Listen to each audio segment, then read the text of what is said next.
الله من الشيطان الرجيم فمن الناس من يقول ربنا آتنا في الدنيا وما له في الآخرة من خلاق ومنهم من يقول ربنا آتنا في الدنيا حسنة وفي الآخرة حسنة وقنا عذاب النار أولئك لهم نصيب مما كسبوا والله سريع الحساب.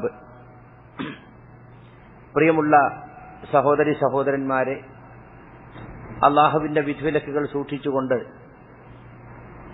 അവന്റെ നിയമനിർദ്ദേശങ്ങൾ ജീവിതത്തിലുടനീളം പാലിച്ചുകൊണ്ട് തഖ്വ കൈവിടാതെ ജീവിക്കാൻ ശ്രമിക്കണേ എന്ന് പ്രത്യേകം ഓർമ്മപ്പെടുത്തുകയാണ്. ഹജ്ജിനു ശേഷം എന്നതാണ് ഇന്നത്തെ ക്ലാസ്സിന് വേണ്ടി നാം തെരഞ്ഞെടുത്തിട്ടുള്ള വിഷയം. മഹത്തായ ഒരു പുണ്യകർമ്മം നിർവഹിച്ച് ഹാജിമാർ നാട്ടിലേക്ക് തിരിച്ചു പോയിക്കൊണ്ടിരിക്കുകയാണ്. പുണ്യസ്ഥലങ്ങളിലൂടെ പുണ്യമേറിയ ദിനരാത്രങ്ങൾ കഴിച്ചുകൂട്ടി ഒരുമ്മ പ്രസവിച്ച പിഞ്ചു പൈതലിനെ പോലെ പരിശുദ്ധനായി മാറണം, പാപരഹിതനായി മാറണം എന്നാഗ്രഹിച്ചുകൊണ്ട് ഹജ്ജിന് വന്ന ആളുകൾ ഈ ഹജ്ജ് കഴിഞ്ഞ് തിരിച്ചു പോയിക്കൊണ്ടിരിക്കുന്ന അവസരത്തിൽ, അല്ലെങ്കിൽ തിരിച്ചു പോകാൻ കാത്തിരിക്കുന്ന ഈ സന്ദർഭത്തിൽ ചില നസീഹത്തുകൾ അവർക്ക് നൽകുക, അവർക്കും മറ്റുള്ളവർക്കും അത് ഉപകാരപ്പെടട്ടെ എന്നാണ് നാം പ്രതീക്ഷിക്കുന്നത്. ഒന്നാമതായി, ഹജ്ജിന് വന്ന് ഹജ്ജ് കഴിഞ്ഞ് തിരിച്ചു പോകുന്നവരോടും മുമ്പ് ഹജ്ജ് ചെയ്തിട്ടുള്ളവരോടും എല്ലാവരോടും നമുക്ക് പറയാനുള്ളത്, ഒരാത്മപരിശോധനയ്ക്ക് നാം തയ്യാറാകണം എന്നതാണ്. അതായത് മഖ്ബൂലും മബ്റൂറുമായ ഒരു ഹജ്ജ്, അതാണല്ലോ ഹാജിയുടെ ലക്ഷ്യം. അള്ളാഹുവിങ്കിൽ സ്വീകാര്യമായ ഹജ്ജ്, അതാണ് മഖ്ബൂൽ. പുണ്യം നിറഞ്ഞ ഹജ്ജ്, അതാണ് മബ്റൂർ. വൽ ഹജ്ജുൽ മബ്റൂർ ലൈസ ലഹു ജസാഉൻ ഇല്ലൽ ജന്നഹ്. പുണ്യകരമായ ഹജ്ജിന് സ്വർഗമല്ലാതെ പ്രതിഫലമില്ല എന്ന് റസൂലുള്ളാഹി സ്വല്ലല്ലാഹു അലൈഹി വസല്ലം പറഞ്ഞിട്ടുണ്ട്. അപ്പൊ സ്വർഗം ആഗ്രഹിച്ചുകൊണ്ട് ഞാനിവിടെ വന്നിട്ട് അങ്ങനെയുള്ളൊരു ഹജ്ജ് എനിക്ക് ചെയ്യാൻ സാധിച്ചുവോ എന്ന ഒരു പരിശോധനയാണ് യഥാർത്ഥത്തിൽ നമുക്കുണ്ടാകേണ്ടത്. എന്താണ് പുണ്യകരമായ ഹജ്ജ്? നമ്മൾ നേരത്തെ ഹജ്ജിന്റെ ക്ലാസ്സിൽ അത് വായിച്ചിട്ടുണ്ട്. ഷെയ്ഖ് അബ്ദുൽ മുഹ്സിൻ അബ്ബാദുൽ ബദറിന്റെ പുസ്തകത്തിൽ അദ്ദേഹം പറയുന്നുണ്ട്, നബി സല്ലല്ലാഹു അലൈഹി വസല്ലമയുടെ സുന്നത്തിനോട് യോജിച്ച രൂപത്തിലുള്ള ഒരു ഹജ്ജ്, നബി സല്ലല്ലാഹു അലൈഹി വസല്ലം നിർവഹിച്ചതുപോലുള്ള ഒരു ഹജ്ജ്, അത് എനിക്ക് നിർവഹിക്കാൻ സാധിച്ചിട്ടുണ്ടോ? ഹജ്ജ് കൊണ്ട് പാപമോചനം ലഭിക്കുമെന്ന് പറഞ്ഞത്, മൻ ഹജ്ജ ലില്ലാഹി ഫലം യർഫുസ് വലം യഫ്സുഖ്. ഒരാൾ അള്ളാഹുവിന് വേണ്ടി ഹജ്ജ് ചെയ്തു, അയാൾ സ്ത്രീ സല്ലാപങ്ങളിൽ ഏർപ്പെട്ടില്ല, അതുപോലെ തന്നെ അധർമ്മങ്ങളൊന്നും പ്രവർത്തിച്ചില്ല. അങ്ങനെയുള്ള ഒരു ഹജ്ജാണോ ഞാൻ ചെയ്തത്? അതുപോലെ തന്നെ ഇഹ്റാമിൽ പ്രവേശിച്ച വ്യക്തിക്ക് ഒരുപാട് കാര്യങ്ങൾ പാടില്ലാത്തതുണ്ട്. മഹ്ദൂറാത്തുൽ ഇഹ്റാം നമ്മൾ എണ്ണിപ്പടിച്ചിട്ടുണ്ട്. അതുപോലെ തന്നെ ഹറം പ്രദേശങ്ങളിൽ ജീവിക്കുമ്പോൾ ശ്രദ്ധിക്കേണ്ട കാര്യങ്ങൾ, ഇതെല്ലാം താൻ ശരിക്കും ശ്രദ്ധിച്ചിട്ടുണ്ടോ? അങ്ങനെ ഒരു ചാരിതാർത്ഥ്യം, ഒരു കർമ്മം അതിന്റെ ശരിയായ രൂപത്തിൽ ചെയ്തു തീർത്തു എന്ന ഒരു ചാരിതാർത്ഥ്യം മനസ്സിലുണ്ടോ എന്നതാണ് ഈ സന്ദർഭത്തിൽ സ്വയം ചോദിച്ച് ഉത്തരം കണ്ടെത്തേണ്ട ഒരു കാര്യം. നമുക്കെല്ലാവർക്കും അറിയാവുന്ന കാര്യമാണ്, ഏതൊരു ഇബാദത്തും അള്ളാഹു സ്വീകരിക്കണമെങ്കിൽ 2 ഷർത്തുകൾ ഉലമാക്കൾ പറഞ്ഞിട്ടുണ്ട്. എന്താണത്? ഒന്ന്, ഇഖ്ലാസ്, അള്ളാഹുവിന് വേണ്ടി മാത്രമായിട്ട് ചെയ്യുക, വേറൊരു ഭൗതികമായ ഒരു ഉദ്ദേശം ഇല്ലാതിരിക്കുക. രണ്ടാമത്തത് ഇത്തിബാ റസൂൽ അലൈഹിസ്സലാത്തു വസ്സലാം, റസൂലുള്ളാഹിയെ പിൻപറ്റുക. അപ്പൊ ആത്മാർത്ഥമായി അള്ളാഹുവിന്റെ വജ്ഹ് മാത്രം ഉദ്ദേശിച്ച് റസൂലുള്ളാഹി സ്വല്ലല്ലാഹു അലൈഹി വസല്ലം പഠിപ്പിച്ചതുപോലുള്ളൊരു ഹജ്ജ് തനിക്ക് ചെയ്യാൻ സാധിച്ചിട്ടുണ്ടോ എന്നാണ് ഈ സന്ദർഭത്തിൽ ഓരോ ഹാജിയും ചിന്തിക്കേണ്ട പ്രധാനപ്പെട്ട ഒരു വിഷയം. രണ്ടാമത്തെ വിഷയം, ഒരു വലിയ പുണ്യകർമ്മം ചെയ്തു തീർത്താൽ, ഞാനെല്ലാം വേണ്ടതുപോലെ ചെയ്തു, ഒക്കെ റെഡിയായിട്ടുണ്ട് എന്ന ഒരു അഭിമാന ബോധമാണോ നമുക്ക് വേണ്ടത്? അതല്ല. എന്തെങ്കിലും കുറവുകൾ എനിക്ക് സംഭവിച്ചിട്ടുണ്ടോ? അങ്ങനെ വല്ല കുറവുകളും സംഭവിച്ചിട്ടുണ്ടെങ്കിൽ അതുകൂടി പരിഹരിച്ച് എന്റെ ഹജ്ജ് അള്ളാഹുവേ നീ സ്വീകരിക്കണേ എന്ന പ്രാർത്ഥനയാണോ വേണ്ടത്? തീർച്ചയായും നമ്മളെല്ലാവരും പറയും അതാണ് വേണ്ടത്, അല്ലേ? ഞാനെല്ലാം നല്ലതൊക്കെ ചെയ്തു തീർത്തിട്ടുണ്ടെന്ന അതിര് കവിഞ്ഞ ആത്മവിശ്വാസമല്ല വേണ്ടത്. അതിന് നമുക്ക് മാതൃക ഇബ്രാഹിം നബി അലൈഹി സ്വലാത്തു വസ്സലാം ഈ മക്കയിൽ കഅബ മന്ദിരം പടുത്തുയർത്തി താനും തന്റെ മകനും ആ കഅബയുടെ തിരുമുറ്റത്തുനിന്ന് പ്രാർത്ഥിച്ചിട്ടുണ്ട്. വഇദ് യർഫഉ ഇബ്രാഹീമുൽ ഖവാഇദ മിനൽ ബൈത്ത് വഇസ്മാഈലു റബ്ബനാ തഖബ്ബൽ മിന്നാ ഇന്നക അന്തസ് സമീഉൽ അലീം. ആ മഹത്തായ ഭവനത്തിന്റെ അസ്ഥിവാരങ്ങൾ പടുത്തുയർത്തുമ്പോൾ ബാപ്പയും മകനും നിന്ന് പ്രാർത്ഥിച്ചു, ഞങ്ങളുടെ റബ്ബേ, ഞങ്ങളിൽ നിന്നും ഇത് സ്വീകരിച്ചാലും നീ എല്ലാം കേൾക്കുന്നവനും അറിയുന്നവനുമാണല്ലോ. നമ്മൾ ആലോചിച്ചു നോക്കുക, ആരാ ഇത് പ്രാർത്ഥിക്കുന്നത്? ഖലീലുള്ള, അള്ളാഹുവിന്റെ പ്രിയപ്പെട്ടവൻ എന്ന് അള്ളാഹു വിളിച്ചിട്ടുള്ള, നമുക്കൊക്കെ മാതൃകയായിട്ടുള്ള മില്ലത്തിന്റെ ഉടമ ഇബ്രാഹിം അലൈഹി സ്വലാത്തു വസ്സലാം. ഏതൊരു കർമ്മവും ഏറ്റവും കുറ്റമറ്റ രീതിയിൽ ചെയ്യാൻ പഠിപ്പിക്കപ്പെട്ടവർ നബിമാരാണ്. അവരാണല്ലോ നമുക്കൊക്കെ പഠിപ്പിച്ചു തരുന്നത്, അല്ലേ? അങ്ങനെയുള്ള നബിമാരാണ് തങ്ങൾ ചെയ്തു തീർത്ത ഒരു സൽക്കർമ്മം അത് സ്വീകരിക്കണേ എന്ന് അള്ളാഹുവിനോട് വിനയത്തോടെ കെഞ്ചി പ്രാർത്ഥിക്കുന്നത്. അപ്പോ നമ്മളൊക്കെ ഏതു കർമ്മങ്ങൾ എത്ര നന്നായി ചെയ്താലും നമ്മുടെ നിയ്യത്തിൽ വല്ല കളങ്കവും വന്നു പോയിട്ടുണ്ടോ? ഈ കർമ്മം അള്ളാഹുവിൽ കബൂലാകാതെ പോകാൻ പറ്റുന്ന വല്ലതും അറിഞ്ഞോ അറിയാതെയോ സംഭവിച്ചിട്ടുണ്ടോ എന്നൊരു ചിന്തയാണ് നമുക്കുണ്ടാകേണ്ടത്. സഹാബത്തുൽ കിറാം റിദ്വാനുല്ലാഹി അലൈഹിം അജ്മഈൻ അവർക്ക് ആ ചിന്തയായിരുന്നു ഉണ്ടായിരുന്നത് എന്ന് നമുക്ക് ചരിത്രത്തിൽ വായിക്കുവാൻ സാധിക്കും. എന്ത് കർമ്മം ചെയ്താലും അതിരു കടന്നൊരു ആത്മവിശ്വാസം അതല്ല നമുക്ക് വേണ്ടത്. സ്വീകരിക്കണേ എന്ന വിനയം നിറഞ്ഞ പ്രാർത്ഥനയാണ് നമുക്ക് ഉണ്ടായിരിക്കേണ്ടത്. അതാണ് രണ്ടാമതായി പറയാനുള്ള കാര്യം. ഇവിടെ നമ്മൾ സൂറത്തുൽ മുഅ്മിനൂനിൽ 57 മുതൽ 61 വരെയുള്ള ആയത്തുകൾ ഒന്ന് ഓർമ്മിക്കേണ്ടതുണ്ട്. നന്മയിൽ മുൻകടക്കുന്ന വിശ്വാസികളെ കുറിച്ച് അല്ലാഹു സുബ്ഹാനഹു വ തആല പറയുന്ന വാക്കുകൾ, ഇന്നല്ലദീന ഹും മിൻ ഖശ്യതി റബ്ബിഹിം മുശ്ഫിഖൂൻ വല്ലദീന ഹും ബിആയാതി റബ്ബിഹിം യുഅ്മിനൂൻ വല്ലദീന ഹും ബിറബ്ബിഹിം ലാ യുശ്രികൂൻ വല്ലദീന യുഅ്തൂന മാ ആതൗ വഖുലൂബുഹും വജിലത്തുൻ അന്നഹും ഇലാ റബ്ബിഹിം റാജിഊൻ. ഇന്നല്ലദീന ഹും മിൻ ഖശ്യതി റബ്ബിഹിം മുശ്ഫിഖൂൻ, തങ്ങളുടെ റബ്ബിനെ കുറിച്ചുള്ള പേടിയാൽ കിടിലം കൊള്ളുന്നവരാണവർ. വല്ലദീനഹും ബി ആയാത്തി റബ്ബിഹിം യുഅ്മിനൂൻ, അവരുടെ രക്ഷിതാവിന്റെ ആയത്തുകളിൽ വിശ്വാസം ഉള്ളവരാണവർ, വിശ്വസിക്കുന്നവരാണവർ. മാത്രമല്ല തങ്ങളുടെ റബ്ബിൽ യാതൊന്നിനെയും പങ്കുചേർക്കാത്തവരാണവർ. മാത്രമല്ല അവരെന്തെങ്കിലും കൊടുക്കുകയാണെങ്കിൽ അവരുടെ ഹൃദയം പേടിച്ചുകൊണ്ടാണ് കൊടുക്കുന്നത്. ഞങ്ങൾ തങ്ങളുടെ റബ്ബിലേക്ക് മടങ്ങിപ്പോകേണ്ടവരാണല്ലോ എന്ന പേടിയോടുകൂടി കൊടുക്കുന്നവരാണ്. അതിന് തഫ്സീറിൽ അർത്ഥം കൊടുത്തിട്ടുള്ളത് അയ്യുഅ്തൂനൽ അതാഅ വഹും ഖായിഫൂന അല്ലാ യുതഖബ്ബല മിൻഹും, അവർ കൊടുക്കുന്ന ദാനങ്ങളൊക്കെ കൊടുക്കും, ഇത് സ്വീകരിക്കപ്പെടാതെ പോകുമോ എന്ന പേടിയോടുകൂടി. ഉലൈക യുസാരിഊന ഫിൽ ഖൈറാത്ത്, അവരാണ് നന്മയിൽ മത്സരിക്കുന്നവർ. വഹും ലഹാ സാബിഖൂൻ, അവരാണ് നന്മയിൽ ആദ്യത്തിൽ എത്തിച്ചേർന്ന മുൻകടക്കുന്നവരും എന്ന് അല്ലാഹു സുബ്ഹാനഹു വ തആല പറയാണ്. ഇമാം അഹ്മദ് തന്റെ മുസ്നദിൽ ആയിഷ റളിയല്ലാഹു അൻഹയിൽ നിന്നും ഉദ്ധരിക്കുന്ന ഒരു ഹദീസ് ഈ ആയത്തിന്റെ തഫ്സീറിൽ നമുക്ക് കാണാം. ആയിഷ റളിയല്ലാഹു അൻഹ റസൂലുള്ളാഹി സ്വല്ലല്ലാഹു അലൈഹി വസല്ലമയോട് ചോദിക്കുകയാണ്, യാ റസൂലല്ലാഹ്, അല്ലദീന യുഅ്തൂന മാ ആതൗ വഖുലൂബുഹും വജില, ഹൃദയം പേടിച്ചുകൊണ്ടാണ് അവർ കൊടുക്കുകയാണെങ്കിൽ അതൊക്കെ കൊടുക്കുക എന്ന് പറഞ്ഞല്ലോ ഒരു കൂട്ടരെ പറ്റി ആയത്തിൽ. അഹുമുല്ലദീന യസ്രിഖൂന വയസ്നൂൻ വയശ്റബൂനൽ ഖംർ, അവർ മോഷണം നടത്തുന്നവരും വ്യഭിചാരം നടത്തുന്നവരും മദ്യപിക്കുന്നവരുമൊക്കെയാണോ? അവരാണോ ഹൃദയം പേടിച്ചുകൊണ്ട് ദാനം കൊടുക്കുമെന്ന് പറഞ്ഞത്? കാല, അവിടുന്ന് പറഞ്ഞു, ലാ യബ്നത സിദ്ദീഖ്, സിദ്ദീഖിന്റെ മകളെ, അബൂബക്കർ സിദ്ദീഖിന്റെ മകളാണ് ആയിഷ ബീവി, സിദ്ദീഖിന്റെ മകളെ അല്ലേ അല്ല. വലാകിന്നഹുമുല്ലദീന യുസല്ലൂന വയസൂമൂന വയതസദ്ദഖൂൻ വഹും യഖാഫൂന അല്ലാ യുതഖബ്ബല മിൻഹും, അവർ നമസ്കരിക്കുന്നവരും നോമ്പെടുക്കുന്നവരും സദഖ ചെയ്യുന്നവരുമാണ്, അതോടൊപ്പം തങ്ങളിൽ നിന്ന് അത് സ്വീകരിക്കപ്പെടാതെ പോകുമോ എന്ന ഭയമുള്ളവരുമാണ്. അവരെ കുറിച്ചാണ് അള്ളാഹു ഈ ആയത്ത് പറഞ്ഞിട്ടുള്ളത്. അപ്പൊ ഇബാദത്തുകൾ എടുക്കുന്ന ആളുകൾ തന്നെ, നമ്മൾ ഏതൊരു ഇബാദത്ത്, നമസ്കാരമായാലും നോമ്പായാലും ഏതായാലും അത് ചെയ്തു കഴിഞ്ഞാൽ വല്ല തെറ്റും സംഭവിച്ചിട്ടുണ്ടോ എന്ന് ആലോചിക്കുകയും ഇനി വല്ലതും സംഭവിച്ചിട്ടുണ്ടെങ്കിൽ തന്നെ അതെല്ലാം ആ കുറവുകളെല്ലാം പരിഹരിച്ച് റബ്ബേ നീ ഇത് ഖബൂലാക്കണേ.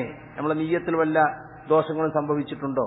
റസൂലുള്ള പഠിപ്പിച്ചതുപോലെ ചെയ്യാൻ ശ്രമിച്ചിട്ട് അതുപോലെ നമുക്ക് ചെയ്യാൻ സാധിക്കാതെ പോയിട്ടുണ്ടോ? അറിഞ്ഞുകൂടല്ലോ. അപ്പൊ അറിഞ്ഞോ അറിയാതെ സംഭവിച്ചു പോയിട്ടുള്ള ന്യൂനതകളൊക്കെ പൊറുക്കണേ എന്ന ഒരു അപേക്ഷ ഒരു വിശ്വാസിയിൽ നിന്ന് എപ്പോഴും ഉണ്ടാകേണ്ടതുണ്ട്. അതും നമ്മൾ ഈ സന്ദർഭത്തിൽ ചിന്തിക്കേണ്ട കാര്യമാണ്. ഹജ്ജ് കഴിഞ്ഞ് തിരിച്ചു പോകുന്നവരൊക്കെ ഹജ്ജ് സ്വീകരിക്കണേ എന്ന പ്രാർത്ഥനയാണ് അവർക്ക് ഉണ്ടാകേണ്ടത്, അല്ലേ? ഞാനിവിടെ വന്നിട്ട് എന്താപ്പോ അമ്പരചുംബികളായ ബിൽഡിങ്ങുകൾ ഒരുപാട് കണ്ടു, ഒരു വലിയ ആൾക്കൂട്ടത്തെ കണ്ടു, വിവിധ വർണ്ണങ്ങളിലുള്ള ആളുകൾ, അല്ലെ? കുറെ വലിയ ആളുകൾ, കുറെ ചെറിയ ആളുകൾ, കുറെ കറുത്ത ആള്, കുറെ വെളുത്ത ആള്, പലതരത്തിലുള്ള ആളുകൾ മഹ്ശറമുറ്റം പോലെ നിറഞ്ഞ ആൾക്കൂട്ടത്തെ കണ്ട്, അറഫയിൽ കണ്ടു, മിനയിൽ കണ്ടു. ഇതൊക്കെ കണ്ട് ഒരു ടൂറ് കഴിഞ്ഞു പോകുന്ന ഒരു മനസ്ഥിതിയിലാണോ തിരിച്ചു പോകുന്നത്? അതല്ല, മഹത്തായ ഒരു കർമ്മം നിർവഹിച്ച് പാപഭാരം ഇറക്കി വെച്ച് ജീവിതം ശുദ്ധീകരിച്ച് ഒരു പുതിയ ജീവിതത്തിന്റെ ഏട് തുറക്കാനുള്ള ഒരു ഒരുക്കത്തിലാണോ താൻ തിരിച്ചു പോകുന്നത് എന്ന് നമ്മൾ ഓരോ ഹാജിയും ആലോചിക്കുകയും എന്നിട്ട് തന്റെ ഹജ്ജ് കബൂലാക്കാൻ വേണ്ടി ധാരാളമായി പ്രാർത്ഥിക്കുകയും ചെയ്യേണ്ട സന്ദർഭമാണിത്. ഇത് ഹാജിമാർക്ക് മാത്രമുള്ളതല്ല, ഏതൊരു സത്യവിശ്വാസിയും എല്ലാ കാലത്തും ചെയ്യേണ്ട ഒരു കാര്യമാണ്. എന്ത്? ഈ പറഞ്ഞ കാര്യം. നമുക്ക് അതിൽ കടന്ന ആത്മവിശ്വാസമല്ല ഉണ്ടാകേണ്ടത്, സ്വീകരിക്കപ്പെടാതെ പോകുമോ എന്ന പേടിയാണ് നമുക്കുണ്ടാകേണ്ടത് എന്ന് ഓരോ മുഅ്മിനും മനസ്സിലാക്കണം. മൂന്നാമത്തെ വിഷയം ഹാജിമാരോട് നമുക്ക് പറയാനുള്ള ഒരു നസീഹത്ത്, ഹജ്ജ് കഴിഞ്ഞ ഓരോ ഹാജിയും അയാളുടെ ജീവിതത്തിൽ മാറ്റം വരുത്തേണ്ടതുണ്ട്. പഴയ പോലെ തന്നെ ജീവിച്ചാൽ പോരാ, താനൊരു ഹാജിയാണ് എന്ന ബോധത്തോടെ ജീവിക്കണം. കാരണം അയാൾ എല്ലാ തെറ്റിൽ നിന്നും തൗബ ചെയ്യാനാ വന്നത്. ഹജ്ജിന് പോകുന്ന ആളുകൾ അങ്ങനെയാണ്, എല്ലാവരെയും കണ്ടിട്ട് പൊരുത്തപ്പെടിക്കും, അല്ലേ? ആർക്കെങ്കിലുമൊക്കെ ഹക്കിടപാടുകൾ കൊടുക്കാണ്ടെങ്കിൽ കൊടുത്തു തീർക്കും. ആരോടെങ്കിലുമൊക്കെ പണങ്ങി നിൽക്കുന്നുണ്ടെങ്കിൽ അവരോട് പോയിട്ട് സുൽഹാകും. എന്തിനാണിതൊരു വലിയ തൗബക്കാത്താൻ വരുന്നത്. തൗബയുടെ പ്രധാനപ്പെട്ട 3 ഷർത്തുകൾ പണ്ഡിതന്മാർ എണ്ണി പറഞ്ഞെടുത്തത് പറഞ്ഞിട്ടുണ്ട്, അല്ലേ? എന്താണ്? ഒന്ന്, ചെയ്തുകൊണ്ടിരിക്കുന്ന തെറ്റിൽ നിന്നും വിരമിക്കുക. അപ്പൊ ഹാജിയുടെ തൗബ അത് സ്വീകാര്യമാകണമെങ്കിൽ ഹജ്ജിന് മുമ്പ് ചെയ്തിരുന്ന തെറ്റുകളിൽ നിന്നെല്ലാം അയാൾ എന്ത് ചെയ്യണം? പൂർണ്ണമായും വിരമിക്കണം. തൽക്കാലം ഹജ്ജിന് വന്നപ്പോൾ ഒരു റെസ്റ്റ് കൊടുത്തു ആ തെറ്റുകൾക്കൊക്കെ.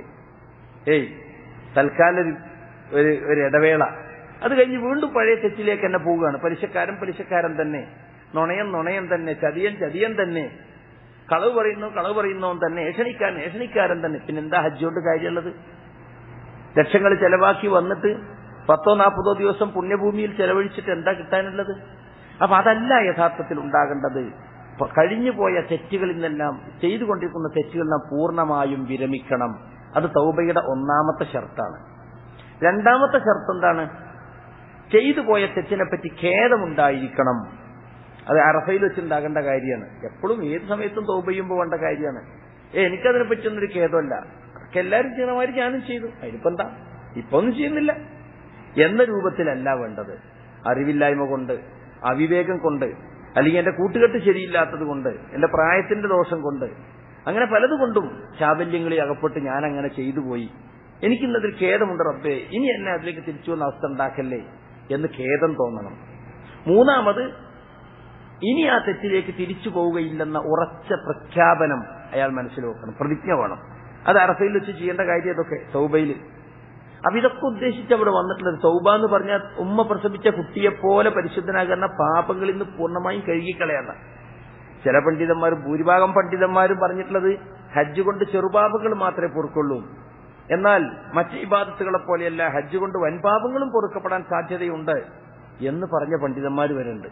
അപ്പൊ അതുകൊണ്ട് ഇനി ഒരിക്കലും തന്നെ ചെറുതോ വലുതോ ആയ ഒരു പാപങ്ങളും തന്റെ ജീവിതത്തിൽ ഇല്ലാതിരിക്കാൻ ഹാജി പ്രത്യേകം ശ്രദ്ധിക്കണം. മനസ്സിലായില്ലേ?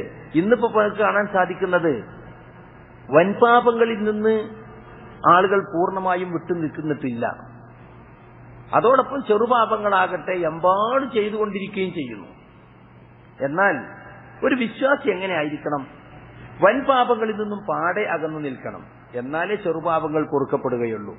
ഇപ്പൊ നിസ്കാരം കൊണ്ടും നോമ്പ് കൊണ്ടും സക്കാത്ത് കൊണ്ടും ഹജ്ജ് കൊണ്ടും ഉംറ കൊണ്ടും നമ്മുടെ ഇബാദത്തുകൾ കൊണ്ടൊക്കെ നമ്മുടെ പാപങ്ങൾ പൊറുക്കപ്പെടും.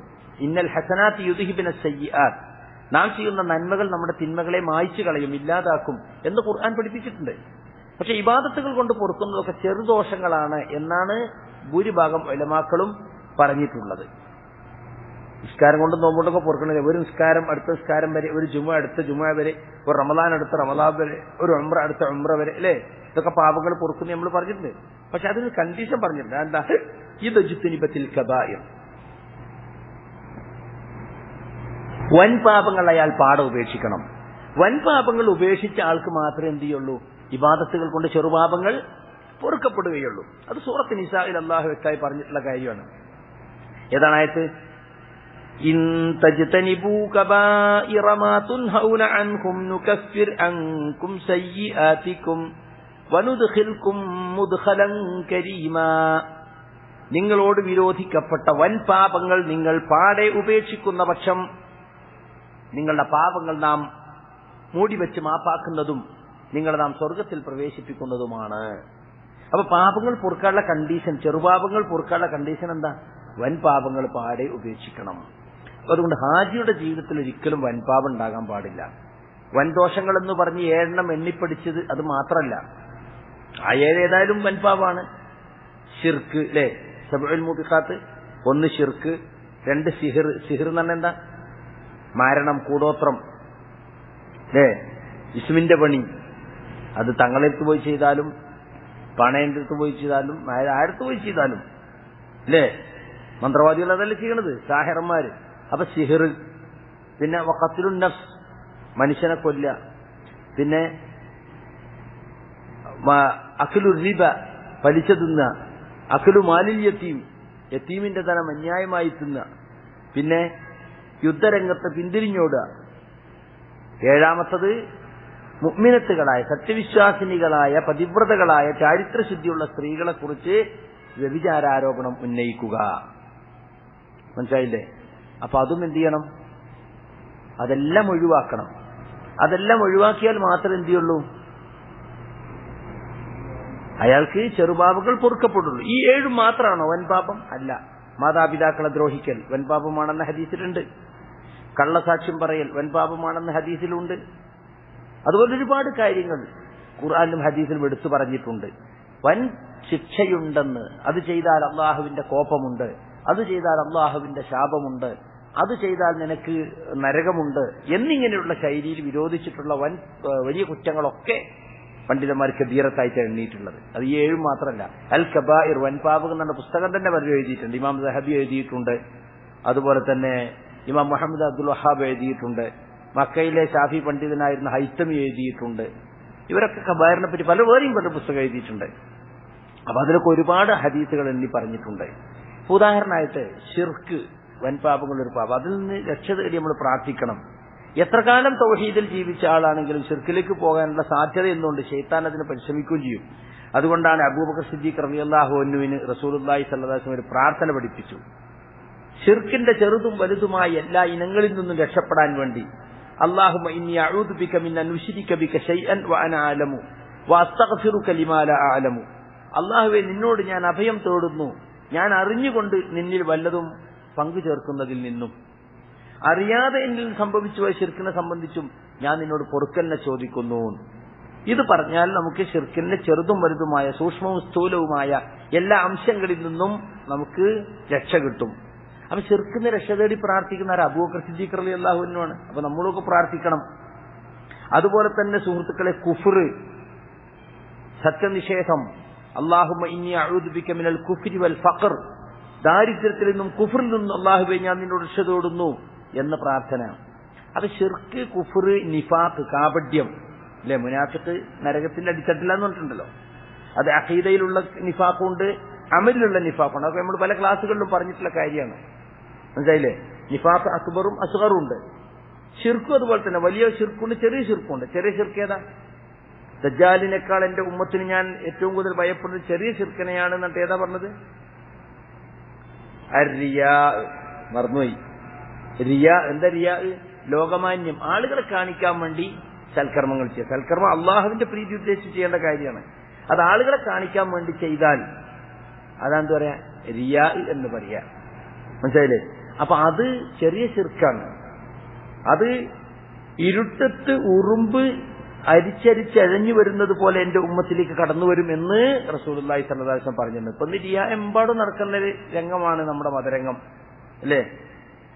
പ്രകടനങ്ങളാണ് എല്ലായിടത്തും, പുറംപൂച്ചുകളാണ്, മറ്റുള്ള ആളുകളെ കാണിക്കാൻ വേണ്ടി, അവരെ ഞെട്ടിക്കാൻ വേണ്ടി, അവരെങ്ങനെ എന്തെന്ന് പറയാൻ വേണ്ടി, അങ്ങനെ ഉദ്ദേശിച്ചുള്ള സൽക്കർമ്മങ്ങളാണ് റിയായിലേക്ക് പോവുക. അപ്പൊ അതുകൊണ്ട് നമ്മൾ അതിനെപ്പറ്റി നല്ലവണ്ണം പേടിക്കണം. അതുപോലെ ചെറുദോഷങ്ങൾ തന്നെ നിത്യേന ആവർത്തിച്ചാവർത്തിച്ചാൽ അത് വൻദോഷമായി മാറും അല്ലേ. ഏതുപോലെ നമ്മളിപ്പോ ഒരു ചെറിയ സംഖ്യ നിത്യം എടുത്തു വെച്ചാൽ കുറച്ച് അധികം കാലം എടുത്ത് വെച്ചാൽ വലിയ സംഖ്യയായി മാറും അല്ലേ. 10 റിയാൽ എടുത്ത് വെച്ച് ഒരു കൊല്ലെടുത്ത് വെച്ചാൽ 360 10 റിയാലായില്ലേ, എത്ര റുപ്യായി, എത്ര റിയാലായി അല്ലേ. അതുപോലെ തന്നെ അപ്പൊ അതുകൊണ്ട് ചെറുദോഷങ്ങൾ ഇങ്ങനെ ആവർത്തിച്ചു കൊണ്ടിരിക്കുക അത് പാടില്ല. അതിൽ ചെറുദോഷങ്ങളാണെങ്കിലും വൻദോഷങ്ങളാണെങ്കിലും തെറ്റാണെന്നറിഞ്ഞാൽ അതിൽ ഉറച്ചു നിൽക്കാതിരിക്കുക എന്നത് ഒരു മുഅ്മിന്റെ സ്വഭാവം. നല്ല യുസിറു അലാ മാ ഫഅലു വഹും യഅലമൂൻ, അറിഞ്ഞുകൊണ്ടവർ തെറ്റുകളിൽ ഉറച്ചു നിൽക്കുകയില്ല.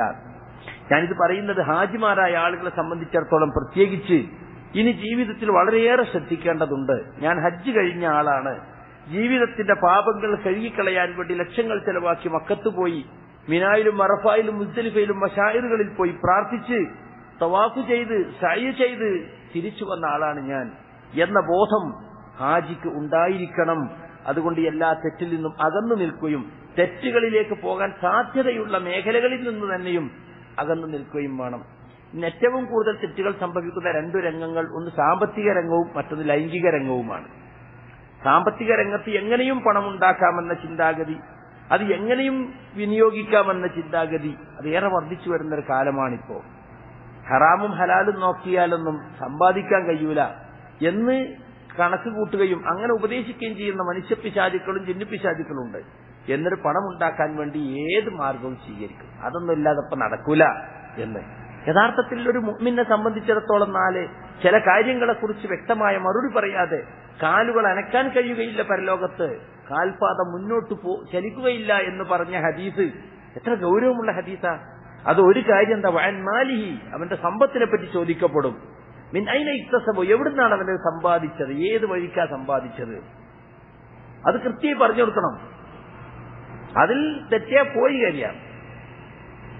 വമിൻ ഐന ഇക്തസബു വമിൻ വഫീമ അൻഫഖു, ഏത് വഴിയിലാണ് വിനിയോഗിച്ചത്. നമ്മളെല്ലാരും കേട്ടിട്ടുള്ള ഹദീസല്ലേ മുഫ്ലിസിന്റെ ഹദീസ്. പാപ്പറായവൻ ആരാണ്, എന്റെ ഉമ്മത്തിലെ പാപ്പറായവൻ ആരാണെന്ന് ഇപ്പോൾ നബി സല്ലല്ലാഹു അലൈഹി വസല്ലം സഹാബികൾ പറഞ്ഞു.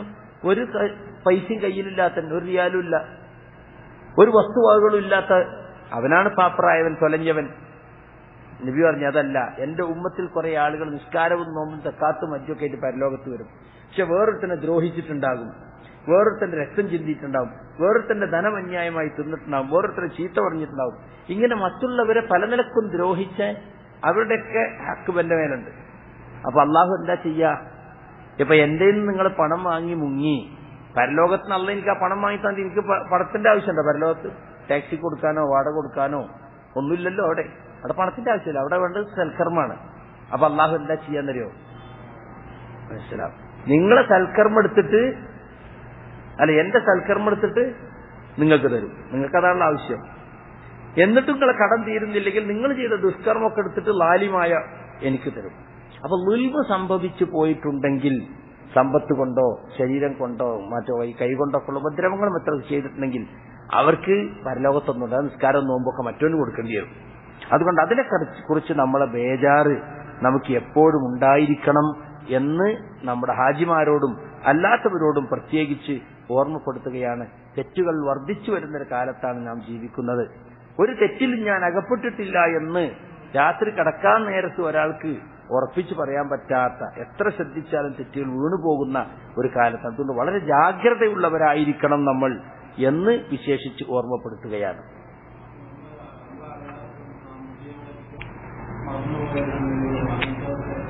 ഇപ്പൊ സാമ്പത്തികമായിട്ട് നമ്മൾ ചെയ്തു പോയ തെറ്റുകൾ, ഉദാഹരണമായിട്ട് ഒരാൾ ഒരുപാട് കാലം പലിശക്കാരനായിരുന്നു, പിന്നെ അയാൾ ഇന്ന് തൗബ ചെയ്തു എങ്കിലാണ് എന്താ ചെയ്യേണ്ടത്?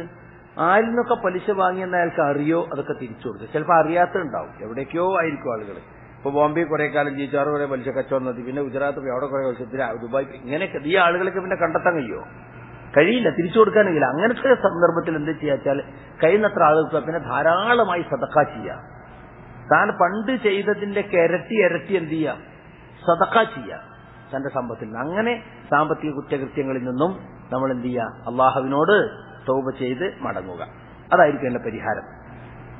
നാലാമത്തെ വിഷയം ഹാജിമാരോട് പറയാനുള്ളത്, ദിക്ർ ദുആകളിൽ നിങ്ങൾ അതീവ ശ്രദ്ധ ചെലുത്തണം. ഈ 35-40 ദിവസം വന്നപ്പോൾ എല്ലാവർക്കും നിസ്കരിക്കാൻ പോകാനും ദിക്റിനും ഖുർആാനുത്രയ്ക്ക് എന്തൊരു ആവേശമാണ്. മിക്കവാറും ആളുകൾ കിട്ടും. ചില ആളുകൾ ഉണ്ടാകും എവിടെ വന്നിട്ടും കാര്യമൊന്നുമില്ല. പക്ഷെ അധികം ആളുകളും ഹജ്ജിന് വന്നാൽ ഉറക്കൊക്കെ കുറച്ച് തഹജ്ജുദ് നിസ്കരിക്കും, 5 നേരം ജമാഅത്തിന് കൃത്യമായിട്ട് എത്തും, ദിക്റുകളുടെ പുസ്തകം കയ്യിലൊക്കെ എപ്പോഴും ഖുർആൻ ഓതും. ഒരു ഇസ്ലാമിക ജീവിതത്തിന്റെ ചിട്ടയോടെയുള്ള പരിശീലനമാണ് യഥാർത്ഥത്തിൽ ഹാജി ഇവിടെ ശീലിക്കുന്നത്. കാരണം ഇബാദത്തിനായിട്ട് മുറിഞ്ഞു വരില്ല, വേറെ ജോലിയൊന്നുമില്ലല്ലോ. അത് അങ്ങനെ തന്നെ നിലനിർത്താൻ നമുക്ക് സാധിക്കൂല. പക്ഷെ അതിൽ നിന്നൊരുപാട് കാര്യങ്ങൾ നമ്മൾ നിലനിർത്തേണ്ടതുണ്ട്.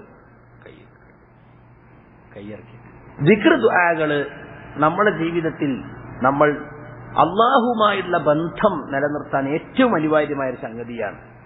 അള്ളാഹും അവന്റെ അടിമയും തമ്മിലുള്ള ബന്ധമാണ് ദിക്റും ദുആയും. മനസ്സിലായില്ലേ?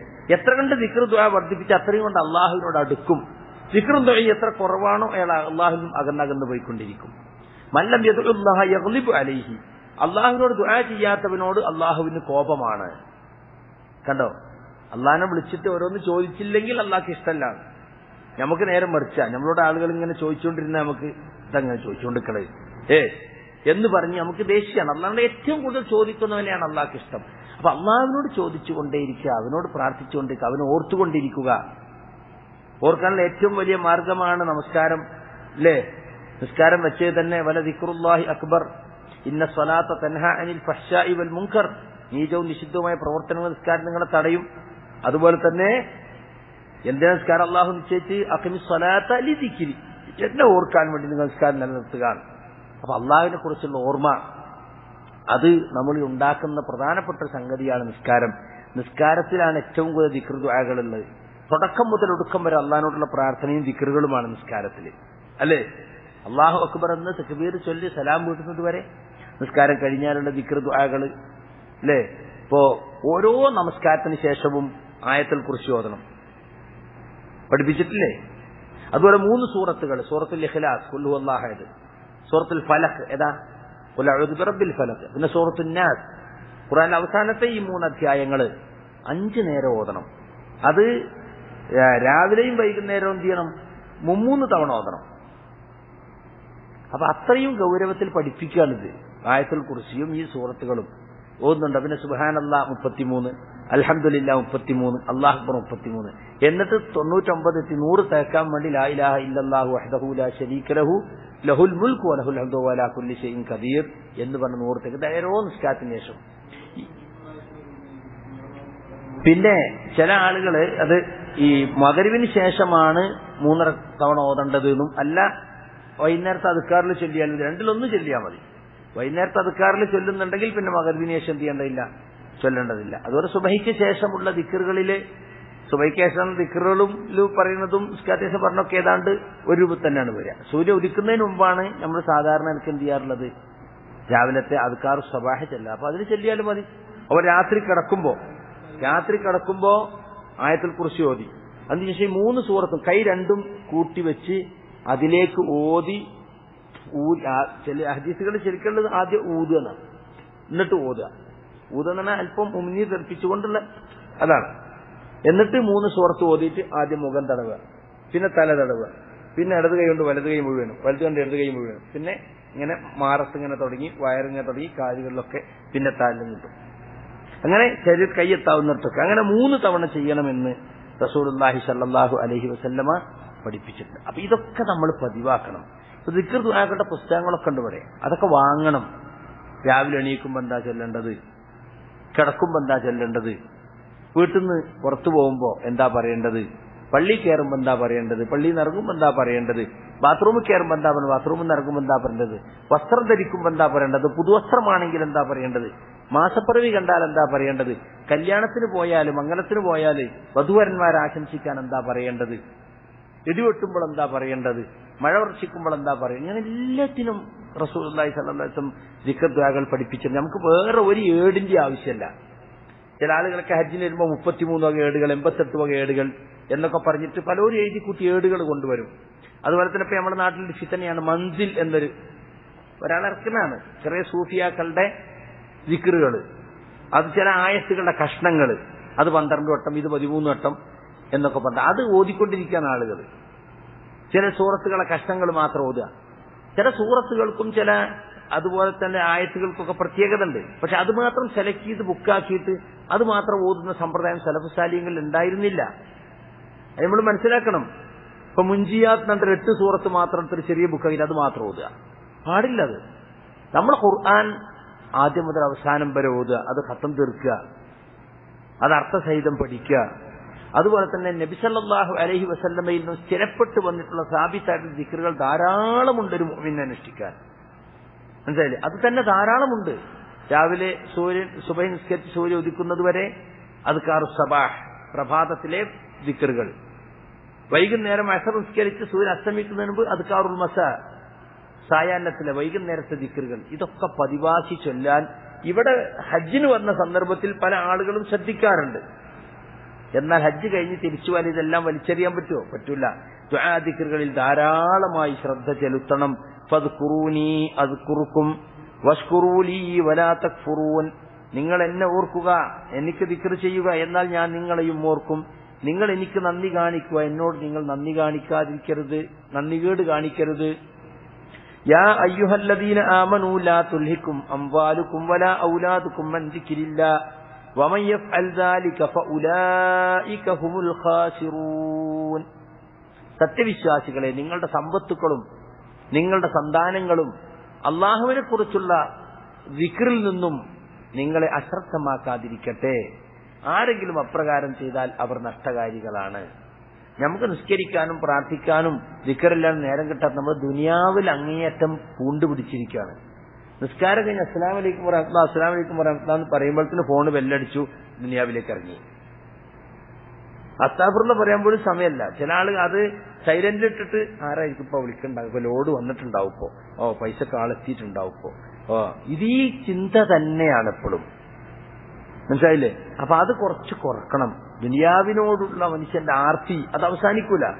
സമ്പാദിച്ചാലും 10 തലമുറക്ക് ജീവിക്കാനുള്ള സമ്പാദിച്ചാലും ആളുകളുടെ പണത്തോടുള്ള ആഗ്രഹം ഒരിക്കലും ഉണ്ടാവും, നിന്നുപോകില്ല.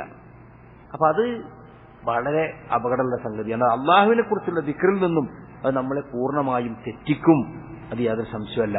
അതുകൊണ്ട് ഹാജിമാര് ഖുർആൻ പാരായണത്തിലും ദിക്ർ ദുആകളിലുമൊക്കെ ഈ ഹജ്ജിന്റെ സമയത്ത് കാണിച്ച ഒരു ശ്രദ്ധ അതിനിയും ഉണ്ടായിരിക്കണം. പിന്നെ കുറച്ചൊക്കെ പ്രായം ചെന്ന ആളുകള് പ്രത്യേകിച്ചും ഈ മരണത്തെക്കുറിച്ചും തൗബയെക്കുറിച്ചും പരലോകത്തെക്കുറിച്ചും ഒക്കെ കൂടുതൽ വായിക്കുകയും ഓർമ്മിക്കുകയും ഒക്കെ വേണം. അതെല്ലാവരും വേണം. പ്രത്യേകിച്ച് പ്രായം ചെന്നാൾ മരണത്തിൽ കൂടുതൽ സാധ്യതയുള്ള ആളാണ്. അപ്പൊ അവർ കൂടുതൽ അതിനെക്കുറിച്ച് മരണത്തെക്കുറിച്ചും പരലോകത്തെക്കുറിച്ചൊക്കെയുള്ള പുസ്തകങ്ങൾ വായിക്കുക, അങ്ങനത്തെ ക്ലാസ്സുകൾ കേൾക്കുക, ജീവിതത്തിൽ സംഭവിച്ച തെറ്റുകളെക്കുറിച്ച് ഓർത്ത് കരയുക, അത് അള്ളാഹുവിനോട് ഏറ്റുപറയുക. അതിനൊക്കെ നമ്മൾ സമയം കണ്ടെത്തണമെന്നാണ് ബഹുമാനപ്പെട്ട ഹാജിമാരോട്, ഹജ്ജ് കഴിഞ്ഞ് തിരിച്ചു പോകുന്നവരോട് സ്നേഹപൂർവ്വം ഓർമ്മപ്പെടുത്താനുള്ളത്. കഴിഞ്ഞ കാലത്തെ ജീവിതം പോലെയുള്ള ഒരു ജീവിതത്തിലേക്ക് തന്നെയാണ് നമ്മൾ തിരിച്ചു പോകുന്നതെങ്കിൽ നമ്മുടെ പൈസ നഷ്ടമായി എന്ന് മനസ്സിലാക്കിയാൽ മതി. നമ്മുടെ പൈസ നഷ്ടമായി. നമ്മൾ ജീവിതത്തിന്റെ ഒരു പുതിയ അധ്യായം തുറക്കണം, ഒരു പുതിയ പേജ് തുടങ്ങണം. നമ്മുടെ വാക്കിലും പ്രവൃത്തിയിലും എല്ലാറ്റിലും നിയന്ത്രണങ്ങൾ വരണം. എങ്കിൽ മാത്രമേ ഹജ്ജ് കൊണ്ട് നാം ഉദ്ദേശിച്ച ഉമ്മ പ്രസവിച്ച മകനെപ്പോലെ പരിശുദ്ധനായി തിരിച്ചുപോയി എന്ന ആ വാക്ക് അന്വർത്ഥമാക്കാൻ സാധിക്കുകയുള്ളൂ. പാപപങ്കിലമായ ജീവിതത്തിൽ നിന്നും ഖേദിച്ചു മടങ്ങി ഇനി അങ്ങോട്ട് പാപമുക്തമായ ഒരു ജീവിതം നയിച്ച് മരണം വരെ ആ ഇസ്തിഖാമത്തിൽ ഉറച്ചുനിന്ന് ഹജ്ജിലൂടെ നേടിയെടുത്ത ആ ധാർമ്മിക ശക്തി, ആ ആത്മീയമായ ചൈതന്യം അത് കാത്തു സൂക്ഷിച്ചുകൊണ്ട് മരണം വരെ ജീവിക്കാൻ സാധിച്ചാൽ അയാളുടെ ഹജ്ജ് സഫലമായി എന്നാണ് നമുക്കതിൽ നിന്ന് മനസ്സിലാക്കാനുള്ളത്. മാത്രമല്ല പണ്ഡിതന്മാർ പറഞ്ഞിട്ടുണ്ട്, ഒരാളെ ഹജ്ജ് മബ്റൂറാണോ, പുണ്യകരമായ ഹജ്ജാണോ, മഖ്ബൂലായോ എന്നത് അയാളുടെ പിന്നീടുള്ള ജീവിതം നോക്കിയാൽ നമുക്ക് മനസ്സിലാവുന്നു. ഹജ്ജിന് മുമ്പ് ചെയ്തുകൊണ്ടിരുന്ന തെറ്റുകളിൽ നിന്ന് അയാൾ വിരമിച്ചിട്ടില്ല, വീണ്ടും അതേ തെറ്റിലേക്ക് തിരിച്ചുപോയി. ഉദാഹരണമായിട്ട് ഇപ്പൊ താടി പഠിച്ചുകൊണ്ടിരുന്ന ഒരാളാണ്, താടി വടിയൊക്കെ നിർത്തി ഇവിടെ വന്നിട്ട് പലരും പറഞ്ഞു കൊടുത്തു ഹജ്ജൊക്കെ കഴിഞ്ഞാൽ നീ താടി വളർത്തണം. അയാൾ പിന്നെയും പഴയ പോലെ കൃത്യം താടി വടിക്കുകയാണെങ്കിൽ അതൊരു ഹറാമാണ്. ഇവിടെയുള്ള സൗദിയിലെ ലജ്നത്തു ദായിമയോട് ചിന്ത ഈ പള്ളിയിൽ അവിടെ ഒട്ടിച്ചു വെച്ചിരിക്കണം. മാ ഹുക്കുമു ഹൽഖിൽ ലഹിയ, താടി വടിക്കുന്നതിന്റെ ഹുക്കുമ എന്താണ്? എന്താ അവിടെ ഇരിച്ച്? ഹുക്കുമുൽ ലഹിയത്തി മുഹറമുൻ, താടി വടിക്കുന്നതിന്റെ ഹുക്കുമ് അത് ഹറാമാണ് എന്നതാണ്. ലഅന്നഹു മഅസിയത്തുൽ റസൂലുള്ളാഹി സ്വല്ലല്ലാഹു അലൈഹി വസല്ലം, അത് അള്ളാഹുവിന്റെ റസൂലിനോട് എതിര് പ്രവർത്തിക്കലാണ്. കാരണം റസൂൽ എന്താ പറഞ്ഞത്? ഔഫുൽ ലിഹാ വഫിറുൽ ലിഹാ അർഖുൽ ലിഹാ, താടി നീട്ടുക, താടി വളർത്തുക, താടി സമൃദ്ധമായി വളർത്തുക, താടിയെ വിടുക എന്നൊക്കെയാണ് റസൂലുള്ളാഹി സ്വല്ലല്ലാഹു അലൈഹി വസല്ലം പറഞ്ഞിട്ടുള്ള 25ഓളം ഹദീസുകൾ ആ വിഷയത്തിൽ വന്നിട്ടുണ്ട്. അപ്പൊ ആ ഹദീസുകളൊക്കെ കൽപ്പനയാണ് താടി വളർത്താനുള്ളത്. അതിന് നേരെ എതിരാണ് താടി വടിക്കുക എന്നുള്ളത്.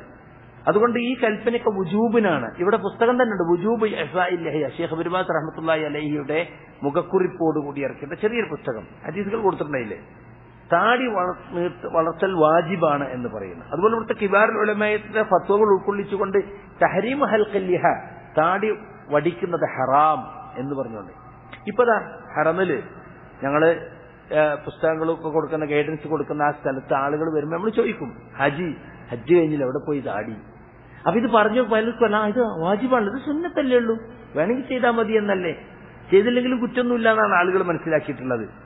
അല്ല, മാ ഹുക്കുമു ഹൽഖിൽ ലിഹയാണ്. അറബികളായി വന്നപ്പോൾ മിസ്റിലൊക്കെ വരുന്ന ആളുകൾ അധികം താടിയില്ലാത്തവരായിരിക്കും. ചില നാട്ടിലൊക്കെ താടി വെക്കാൻ ചെറിയ പ്രയാസങ്ങളുണ്ട് ഗവൺമെന്റ് ഭാഗത്തുനിന്നും മറ്റൊക്കെ. അള്ളാഹു മുസ്ലിമീങ്ങളുടെ അവസ്ഥ നന്നാക്കട്ടെ എന്ന് ദുആ ചെയ്യാൻ നമുക്ക് പറ്റുള്ളൂ. അപ്പൊ താടി വളർത്തൽ വാജിബാണെന്നും താടി വടിക്കൽ ഹറാമാണെന്നും മനസ്സിലാക്കാത്ത ഒരുപാട് ആളുകളുണ്ട്. ഇവിടെ എന്നിട്ടൊക്കെ മനസ്സിലാക്കി ഇനി ഹജ്ജിന് ശേഷം താടി വളർത്താൻ തുടങ്ങിയ വീണ്ടും താടി വടിയിലേക്ക് തിരിച്ചു പോയാലോ അയാളെ ഹജ്ജ് മബ്റൂറാവില്ല, അയാളെ ഹജ്ജ് പുണ്യകരമായ ഹജ്ജാവില്ല. അപ്പൊ അത് ഒരു ഉദാഹരണം പറഞ്ഞാണ്. ഇതുപോലെ ഹജ്ജിന് മുമ്പ് എന്തൊക്കെ തെറ്റുകൾ ഇയാൾ ആപതിച്ചിരുന്നോ ആ തെറ്റുകളിലെല്ലാം ഖേദിച്ചു മടങ്ങി ഇനി ആ തെറ്റിലേക്ക് അയാൾ വീണ്ടും തിരിച്ചു പോയാൽ ആ ഖേദിച്ചുള്ള മടക്കം അത് വെറും അധരവ്യായാമമായിരുന്നു, മനസ്സ് തട്ടിയല്ല എന്നല്ലേ അതിനർത്ഥം. കാക്കത്തൗബ എന്ന് പറയും. കാക്ക പോയിട്ട് അമേദ്യത്തിൽ വൃത്തികേടിലൊക്കെ കൊത്തും, എന്നിട്ട് വന്നിട്ട് മരക്കൊമ്പത്ത് ഇങ്ങനെ വരക്കും. അപ്പോ കാണുന്ന ആൾക്ക് ഇനി ഞാൻ കൊത്തൂല എന്ന് പറയുന്നത് പോലെയാണ് തോന്നുക. എന്നാലും വീണ്ടും തന്നെ പോയി കൊത്തും. അതുപോലെ നമ്മൾ ആകരുത്. പിന്നെ ഈ ദിക്ർ ദുആകള്, അതുപോലെ തന്നെ 5 നേരത്തെ ജമാഅത്തായുള്ള നമസ്കാരം, ഇതൊക്കെ നമുക്കുള്ളൊരു പ്രൊട്ടക്ഷനാണ്. പിശാച് നമ്മളെ വലയം ചെയ്തിരിക്കുകയാണ്. നമ്മുടെ ഓരോ മനുഷ്യന്റെ കൂടെയും ഒരു പിശാചുണ്ട്, കരീൻ, വിട്ടുപിരിയാത്ത കൂട്ടുകാരൻ. അവൻ നമ്മളെ തെറ്റിന് പ്രേരിപ്പിച്ചുകൊണ്ടേയിരിക്കും. പിന്നെ നമുക്ക് ചുറ്റും മനുഷ്യപിശാചുക്കളും ജിന്നുപിശാചുക്കളും നമ്മുടെ ലക്ഷ്യത്തെ തെറ്റിക്കാൻ ബദ്ധശ്രദ്ധരായി ഉണ്ട്. അതിൽ നിന്ന് നമുക്ക് പ്രൊട്ടക്ഷൻ ലഭിക്കുന്നത് യഥാർത്ഥത്തിൽ ദിക്ർ ദുആകൾ കൊണ്ടാണ്. അപ്പൊ ദിക്ർ ദുആകളെ അവഗണിച്ചാൽ എന്താ ഉണ്ടാകാൻ പോണത്? പിശാച് നമ്മളെ പിന്നാലെ കൂടും, നമ്മളെ വഴിതെറ്റിക്കും.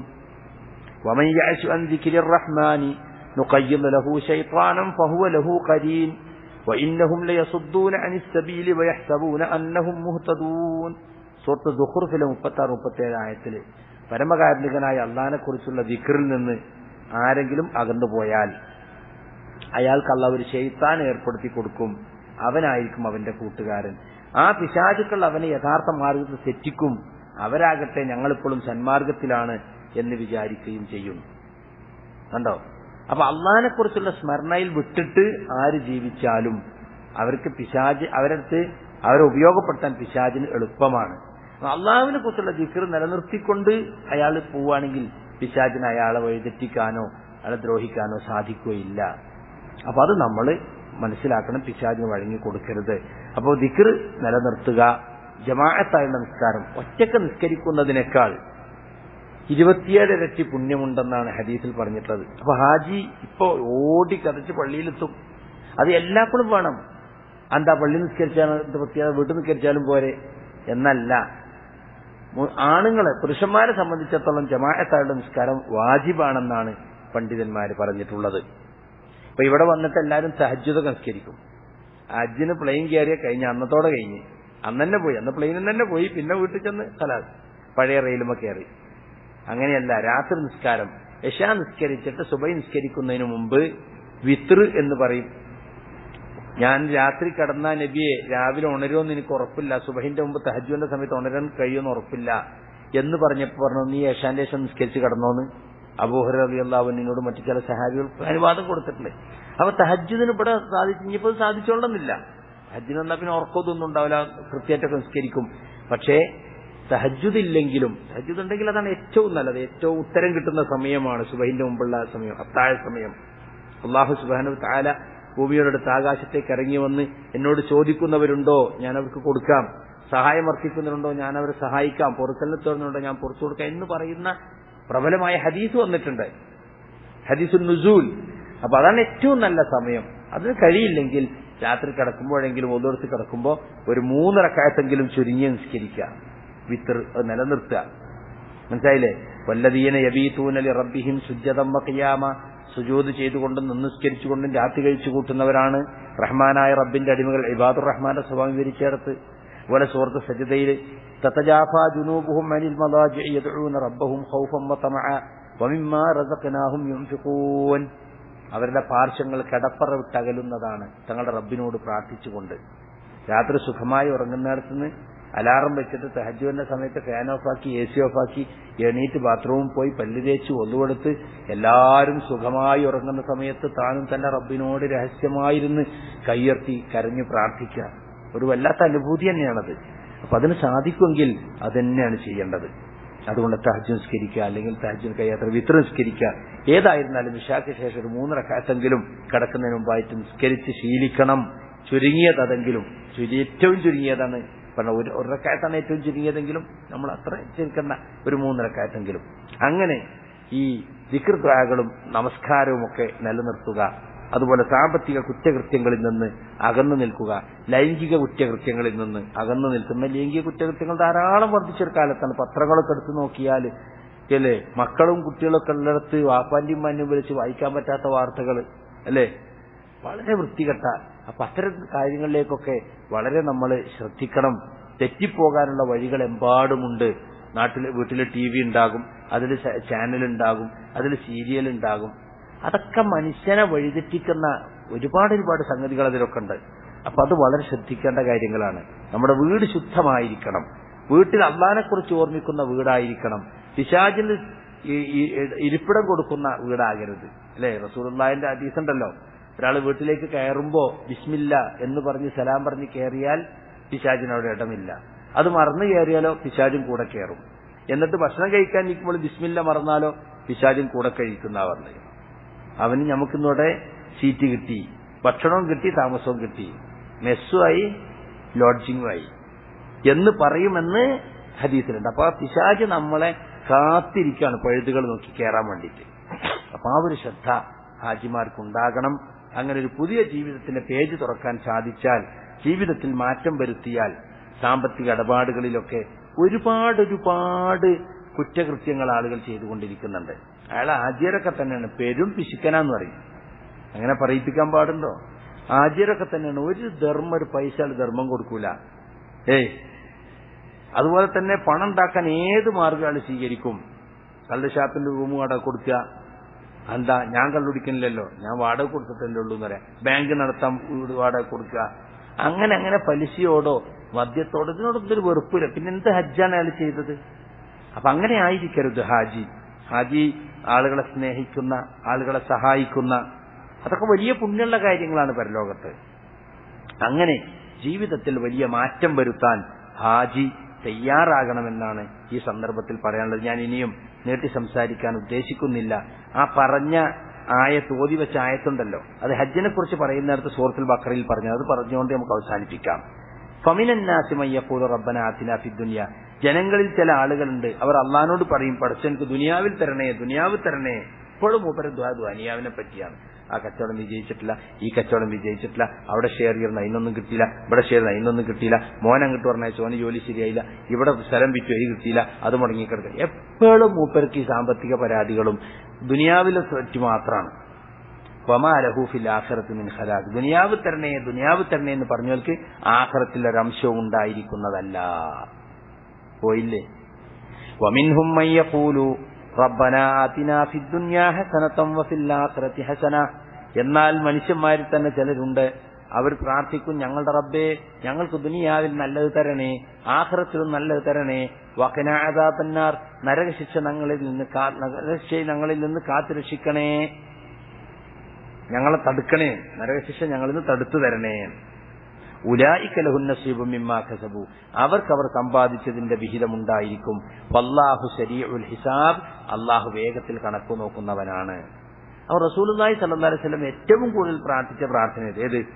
റബ്ബനാ അതിനാ ഫിദ്ദുനിയാ ഹസനതൻ വഫിൽ ആഖിറതി ഹസനതൻ വഖിനാ അദാബൻ. ആ പ്രാർത്ഥനയുടെ സ്പിരിറ്റ്, ദുനിയാവിൽ നന്മ വരണം, പരലോകത്ത് നന്മ വേണം. ദുനിയാവിൽ നന്മ എന്ന് പറഞ്ഞ ആളുകൾ വിചാരിച്ചിട്ട് നല്ല സാമ്പത്തിക സ്ഥിതി, നല്ല സൗകര്യമുള്ള വീട്, നല്ല സൗകര്യമുള്ള വാഹനം, ഏത് ടൈമിലും പ്രാർത്ഥിക്കാവുന്ന പ്രാർത്ഥനയാണ്. എല്ലാ സുഖസൗകര്യങ്ങളും ഈ ദുനിയാവിൽ കിട്ടുക എന്നാണ് ആളുകൾ മനസ്സിലാക്കിയിട്ടുള്ളത്. ഞാൻ ചോദിക്കട്ടെ, ഇത് ഏറ്റവും കൂടുതൽ പ്രാർത്ഥിച്ചതാരാ? മുഹമ്മദ് മുസ്തഫ സല്ലല്ലാഹു അലൈഹി വസല്ലം. അവിടത്തേക്ക് എന്തൊക്കെ ദുനിയാവിലുണ്ടായിരുന്നത്? 3 ദിവസം തികച്ച് തീമൂട്ടിയിട്ടില്ല എന്നാ പറഞ്ഞു, അല്ലേ? എന്താ നബി സല്ലല്ലാഹു അലൈഹി വസല്ലം പോകുമ്പോൾ സമ്പത്ത് ഇത്ര അധികം ബാക്കി വെച്ചോ? ഇല്ലല്ലോ. ഗനീമത്തിലും മറ്റും റസൂലിന് കിട്ടിയോ ഹരിയല്ലാതെ. അപ്പോ നമ്മളത് മനസ്സിലാക്കേണ്ടതുണ്ട്. നമ്മൾ സമ്പത്ത് ലഭിക്കുക എന്നുള്ളതും സൗകര്യങ്ങൾ കിട്ടുക എന്നുള്ളതാണ് റബ്ബനാ അതിനാ ഫിദ്ദുനിയാ ഹസന എന്നതുകൊണ്ട് ഉദ്ദേശിക്കുന്നത്. അതല്ല യഥാർത്ഥത്തിൽ. ലൈസൽ ഗിനാ അൻ കസറത്തിൽ അറബ് വലാകിന്നൽ ഗിനാ ഗിനൻ നഫ്സ്. ധന്യത, ഐശ്വര്യം എന്ന് പറയുന്നത് വിഭവങ്ങളുടെ ആധിക്യമല്ല. വേണ്ടത്ര സാധനങ്ങൾ എന്ത് വേണമെങ്കിലും ഉണ്ട്. വീട്ടിൽ പോയ ഫർണിച്ചറുകൾ എമ്പാടും, അലമാര തുറന്ന എമ്പാടും വസ്ത്രങ്ങൾ, അടുക്കളയിൽ പോയ എമ്പാടും ഇത് തന്നെ പാത്രങ്ങളും സാധനങ്ങളും സൗകര്യങ്ങളും, എല്ലാത്തിനും മെഷീന്, നല്ല നല്ല വണ്ടികള്, ഇതൊക്കെ കിട്ടിയാലാണ് റബ്ബനാത്തിനാ ഫിദ്ദുനിയാ ഹസന സ്വീകാര്യായി എന്നാണ് ആൾ വിചാരിക്കുക. പക്ഷെ അതൊക്കെ ഉണ്ടായിട്ടും പരലോകം നഷ്ടപ്പെട്ടാലോ? ഇതൊക്കെ പരലോകത്തേക്ക് ഉപകാരപ്രദമായ രീതിയിൽ ഉപയോഗിക്കാൻ സാധിച്ചില്ലെങ്കിലോ? അല്ലേ? ഖാറൂന്റെ സംഭവം പറയുന്നിടത്ത് അല്ലാഹു പറഞ്ഞു, വബ്തഗി ഫീമാ ആതാകല്ലാഹു ദാറൽ ആഖിറ, നിനക്ക് അല്ലാഹു നൽകിയിട്ടുള്ള ദുനിയാവിലെ സംഗതികളിലൂടെ നീ ആഖിറത്തെ തേടണം. എന്നാൽ വലാ തൻസ നസീബക മിനദ് ദുനിയ, ദുനിയാവിലെ വിഹിതം നീ പറ്റ മറക്കും വേണ്ട. ദുനിയാവിൽ നിന്ന് നല്ല പത്രത്തിൽ തിന്നാൻ പാടില്ല, നല്ല പായി കിടക്കാൻ പാടില്ല, നല്ല വാഹനത്തിൽ യാത്ര ചെയ്യാൻ പാടില്ല എന്നൊന്നുമില്ല. നമ്മൾ അള്ളാഹു ഏൽപ്പിച്ചിട്ടുള്ള ഉത്തരവാദിത്തങ്ങളെല്ലാം ചെയ്തു തീർത്തതിന് ശേഷം നമുക്ക് സൗകര്യപ്രദമായൊരു വീടോ സൗകര്യപ്രദമായൊരു വാഹനമൊന്നും ഉണ്ടാകുന്നതിന് ഇസ്ലാം എതിരല്ല. പക്ഷെ സക്കാത്ത് കൊടുക്കാതെ, സദക്ക കൊടുക്കാതെ, തൊട്ടയൽവാസി കഷ്ടപ്പെടുന്നത് നോക്കാതെ, കുടുംബത്തിലെ കഷ്ടപ്പെട്ടത് തിരിഞ്ഞു നോക്കാതെ, തനിച്ച മൂരാച്ചിയായി ബഖീലായി ജീവിച്ചു, അത് പാടില്ലാത്ത കാര്യമാണ്. അപ്പോ പരലോകത്ത് നമുക്ക് നന്മ കിട്ടണം. പരലോകത്തെ നന്മ എന്താ? പരലോകത്ത് സ്വർഗം കിട്ടുക, അല്ലേ? ഫമൻ സുഹ്സിഅ അനിൻ നാരി വഉദ്ഖിലൽ ജന്ന, നരകത്തിൽ അകറ്റപ്പെടുകയും സ്വർഗത്തിൽ പ്രവേശിപ്പിക്കപ്പെടുകയും ചെയ്താൽ ഫഖദ് ഫാസ്, അയാൾ വിജയിച്ചു. അതാണ് പരലോകത്തിലുള്ള നന്മ. പിന്നെ നരകശിക്ഷ കാത്തു തരണേന്ന് പറഞ്ഞാൽ നരകശിക്ഷക്ക് കാരണമാകുന്ന ഒരുപാട് കാര്യങ്ങൾ ഇവിടെ ഉണ്ട്, അതിൽ നിന്നെല്ലാം എന്നെ രക്ഷിക്കണേ എന്നാണ് അതിന്റെ ഉദ്ദേശം. ഈ ലോകത്ത് വെച്ച് നരകശിക്ഷയെ കാക്കുക എന്ന് പറഞ്ഞാൽ അതാണല്ലോ. നരകത്തിലെത്താൻ കാരണമാകുന്ന ഒട്ടനവധി തെറ്റുകളും കുറ്റങ്ങളൊക്കെ ഉണ്ട്, അതിൽ നിന്നെല്ലാം എന്നെ കാത്തുരക്ഷിക്കണേ എന്നാണ്.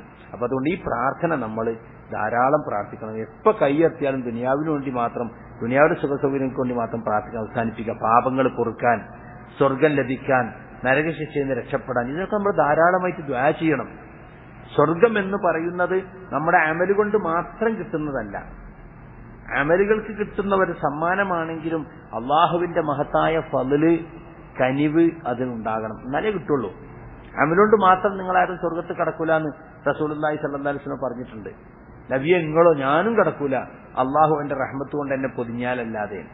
കാരണം നമുക്ക് അള്ളാഹു ചെയ്തു തന്നിട്ടുള്ള അനുഗ്രഹങ്ങൾ ഈ ദുനിയാവിൽ എത്രയാണ്.